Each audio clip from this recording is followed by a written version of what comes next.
안녕하세요. 미래 유권자 모임 선남선녀 여러분들 송기환입니다. 여러분들 반갑습니다. 자, 여러분들 그 학교 생활하시면서 다들 한 번씩 회장이나 부회장을 선출해 본 경험을 갖고 있을 텐데요.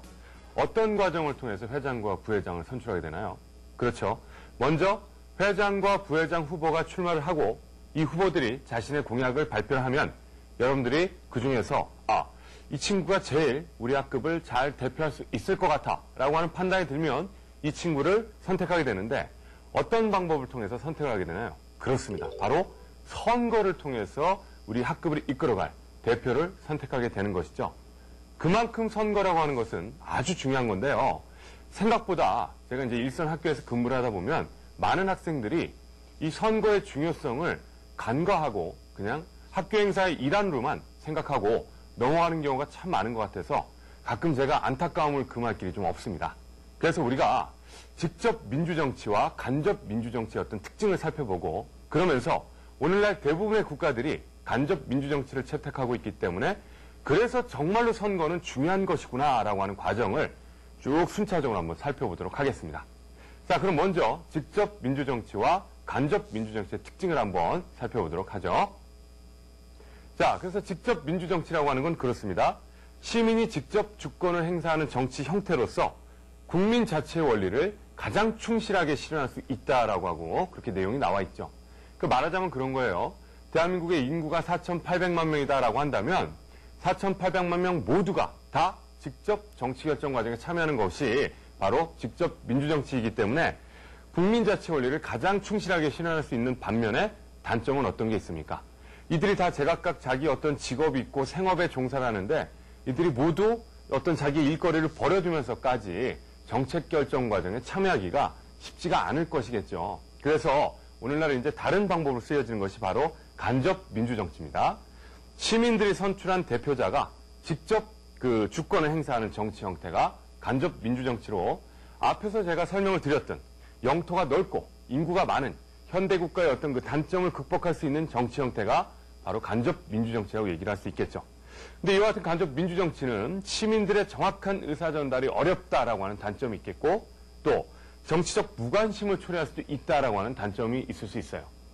자, 그래서 선생님과 같이 직접 민주정치의 특징과 간접 민주정치의 장단점 한번 살펴봤는데 단점이 있다고는 하지만 아직까지 발견된 방법 중에는 가장 그 민주주의의 자치 원리를, 국민 자치의 원리를 충실하게 실현할 수 있는 것이 바로 간접 민주정치이기 때문에 대부분의 국가에서 간접 민주정치를 채택을 하고요. 이것을 가리켜서 우리가 대의정치라고도 얘기를 해요.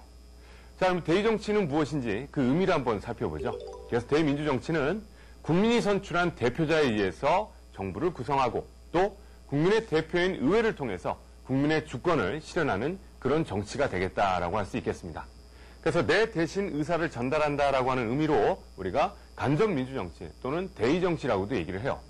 자, 물론 스위스의 일부 주에서는 란츠 게마인드 제도라고 해서 여러분들 란츠 게마인드 제도란 이제 여러분들 보고 계신 것처럼 일종의 주민 집회로 스위스에서 행해지는 직접 민주정치의 한 형태입니다. 그래서 이런 직접 민주정치를 실시하고 있는 주도 있지만 대부분의 국가에서는 간접 민주정치를 채택하고 있어요. 그러면 내 대신 의사를 전달해야 되는 그런 대표를 선출해야 되기 때문에 그렇기 때문에 더더욱 선거가 매우 중요하다라고 하는 것을 여러분들이 알고 계셔야 됩니다. 함부로 내 선거를 참여하지 않아서 제가 선거에 참여하지 않아서 아무나 대표가 된다라고 한다면 이건 정말 크나큰 문제점을 가져올 수 있겠죠. 그래서 여러분들 진짜로 훌륭한 대표를 선택할 수 있기 위해서는 진짜로 선거가 중요한 것이다라고 하는 걸 꼭 좀 알아주셔야 되겠습니다. 자, 그 다음 선거가 중요한 이유 하나 더 살펴보겠습니다. 여러분들 뭐가 있을까요? 자, 한번 잘 생각해보죠. 그렇습니다. 우리가 오늘날 너무나 당연하다고 생각하는 이 선거가 처음부터 주어졌던 것이 아니다라고 하는 것이죠. 여러분들 학교에서 국사 과목 공부하시죠? 자, 우리나라 조선 왕조를 한번 예로 들어보죠. 조선 왕조의 그 수많은 임금들 중에서 어떤 임금을 우리가 선거를 통해서 선출했다라고 하는 기록이 있나요? 국사책 어디를 뒤져봐도 그런 기록은 없다라고 하는 것을 여러분들 잘 알고 계실 겁니다. 그러니까 조선시대만 하더라도 철저한 신분제 사회가 존재했었기 때문에 왕은 선거에서 선출되지 않았을 뿐더러 왕은 모든 권한과 권력과 부와 명예를 장악하고 있었죠. 그에 비해서 백성들은 어떻습니까? 어떤 참정권을 갖고 있었지 못했기 때문에 자신의 기본권조차도 보장을 받지 못하는 그런 안타까운 현실에 놓여 있었죠. 그러다가 정말로 많은 시간이 흐르면서 정말로 많은 사람들의 희생과 노력과 땀이 곁들여져서 오늘날의 선거권이 생긴 것이기 때문에 정말로 선거는 중요한 것이다라고 하는 것을 여러분들이 꼭 좀 기억을 해 두시기 바랍니다. 자, 실제로 민주주의가 가장 발달했다라고 하는 영국에서도요, 처음부터 어떤 여성들에게 선거권이 있지는 않았다고 그래요. 영국에서도 여성이 제일 먼저 선거권을 갖게 된 시기가 1918년이 되어서야만 비로소 선거권을 갖게 되는데, 그때에도 31살이 넘으면서 어느 정도의 재산을 소유한 여성들에게만 극히 제한적으로 선거권을 줬다가 1928년이 되어야만 비로소 남녀 모두 21세가 넘으면 선거권을 가질 수 있다고 그래요. 그러니까 물론 그 과정에는 정말로 많은 사람들의 희생과 노력이 있었기 때문에 가능한 거예요. 자, 그래서 이 부분을 한번 준비된 자료를 통해서 살펴보도록 하겠습니다. 1913년 6월 4일 런던 남부 앱섬다운스 경마장에서는 매우 유서 깊은 경마인 더비 경주가 열리고 있었다.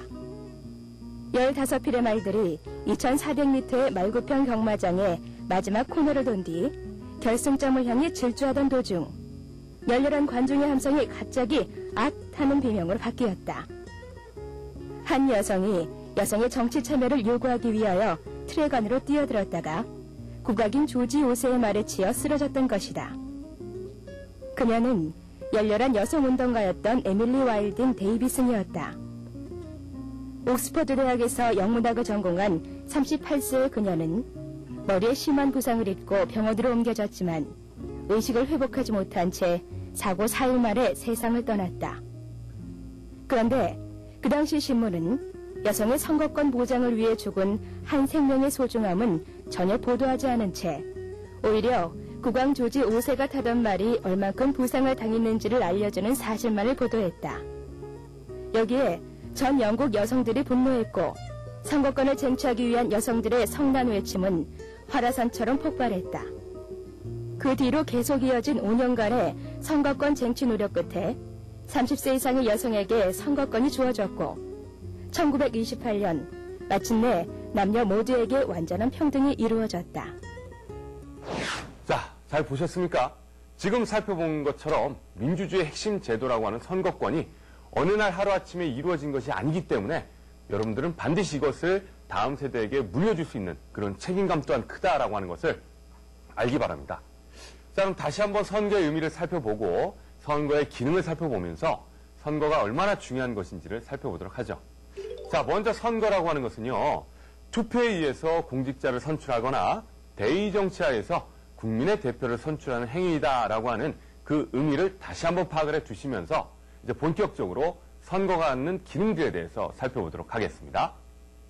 자, 선거의 기능 첫 번째는요, 대표자에게 정당성을 부여하는 기능을 갖고 있죠. 그래서 대표자에게 공권력 행사에 정당성을 부여한다라고 하는 것입니다.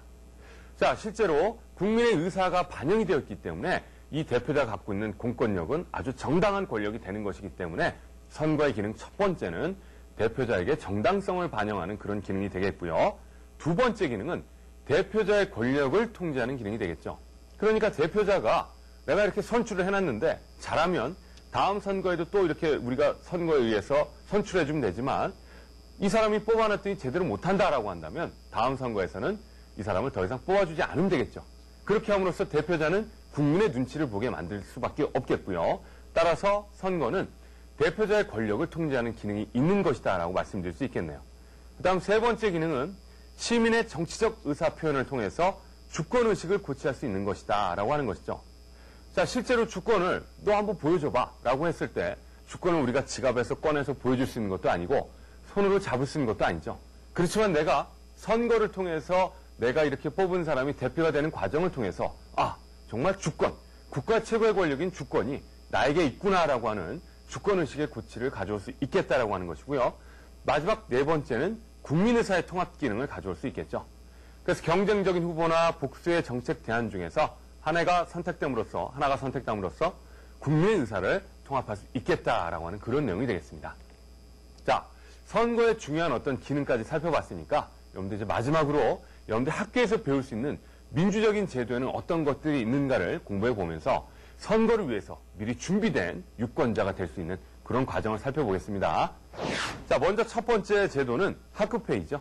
그래서 여러분들 지금 보고 있는 사진을 통해서 학급회의를 하고 있는 그런 장면을 보고 계실 텐데요. 이 학급회의를 통해서 민주정치의 원칙과 운영의 원리를 체험할 수 있겠고요.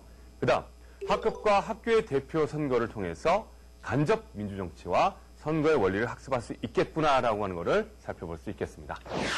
자, 여러분들 어떠세요? 잘 살펴보셨습니까? 그래서 선거가 얼마나 중요한지 잘 살펴봤고요. 더불어서 선거의 기능에는 어떤 것들이 있는지 살펴봤습니다.